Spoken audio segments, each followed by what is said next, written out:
Iraq's prime minister on November 9th came out with some tough words on attempts by several provinces in the country to establish autonomous zones in the country. Prime Minister Nouri al-Maliki warned that every single piece of Iraq's territory should be governed by its central government.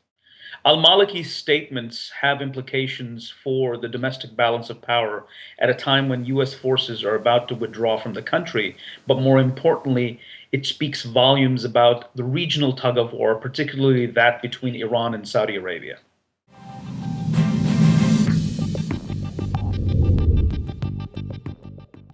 Now that it's clear that the United States will be withdrawing its forces completely from the country, save a few hundred troops that would be engaged in security for diplomatic and international entities in Baghdad, Iraq's minority Sunni community is feeling threatened and is trying to make the best use of the options that it has available. And one of the options is to establish an autonomous zone within its areas, at least one, if not more, as a means of trying to counter the overbearing power of Iraq's Shiite dominated government, which on its end is trying to make use of the American withdrawal to consolidate its hold over the new Iraqi republic.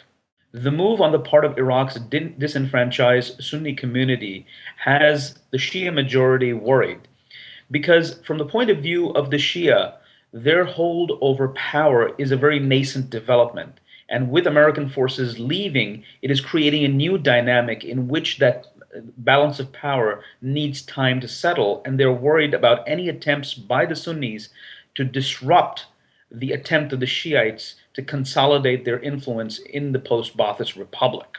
So what we have here is a revival of a Sunni-Shia tug of war at a time when American forces are not going to be around to prevent a direct clash. It is not inevitable that there will be a direct violent clash.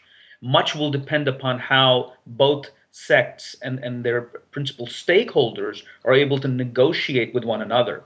But far more important than the role of the Iraqi factions is the role of their external patrons. In the case of the Sunnis, it is Saudi Arabia, and in the case of the Shiites, it's Iran. Both countries are looking at the American withdrawal from Iraq from very different perspectives.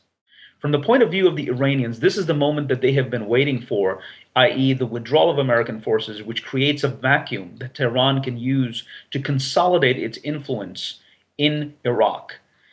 On the other hand, the Saudis have been dreading this moment, and they see this as a threat to their national security.